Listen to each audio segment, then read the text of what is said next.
Hey, what's up guys? It's Pedro here from newcoder.com, and in this tutorial we're going to be talking about logical operators. So logical operators are really just shorthand for nested conditionals, with the exception of the not operator. So to give you an example, if I was to say if, and then put another if within here, I would need this condition to be true and this condition to be true in order for the code here to execute. But there's actually a shortcut that you don't need this inner if statement. So that's what I want to show you guys.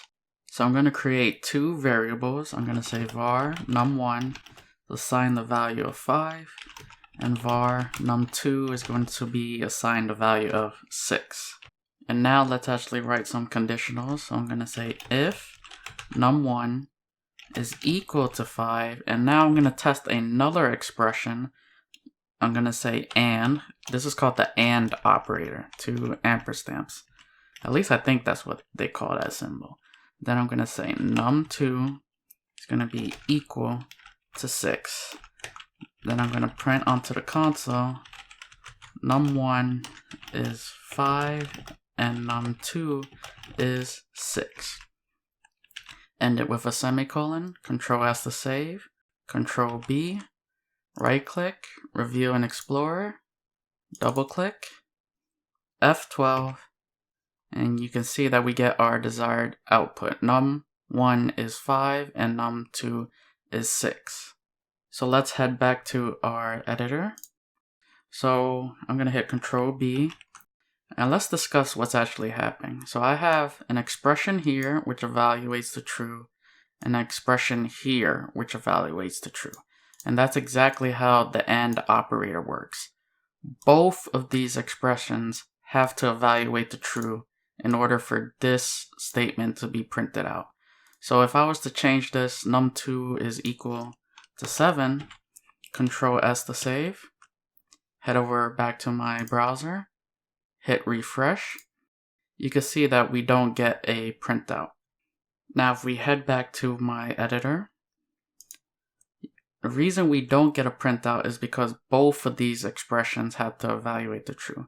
Just because num1 is equal to 5 evaluates the true doesn't mean that this code is going to execute.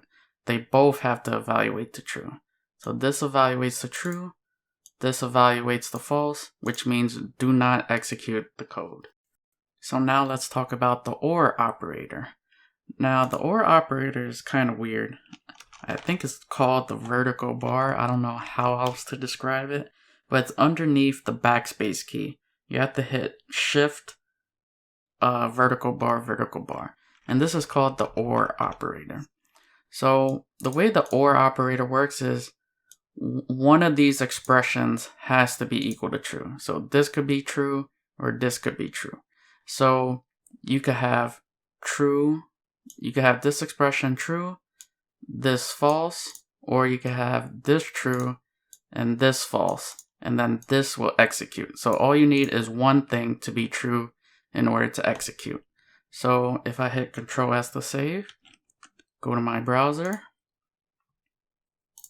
you can see that our printout is executing. Num1 is 5 and num2 is 6. And the reason for it executing is because obviously num1 is equal to 5, so this is true, and num2 does not equal to 7, this is false. But that's irrelevant because this is true, so it's going to execute this code. And last but not least, we have the NOT operator. So I'm just going to get rid of one of these. And what the NOT operator is basically the inverse. So usually you want something to be true in order to execute. But what the NOT operator does is say, hey, if it's false, I want you to execute. So you would wrap this up in parentheses. So I'm wrapping this expression up in parentheses, right? So I have this expression in parentheses. And you would just put an exclamation point. And that's saying, hey, this is the NOT operator. So this is going to evaluate to false. So I'm going to hit Control S to save, and let's see what we get. I'm going to hit refresh, And you can see that we get the printout of num1 is 5 and num2 is 6. And if we head back to our editor, we can see why. This is going to evaluate to false. We're using the not operator, so that's exactly what we want. If it's false, we want it to execute the code below.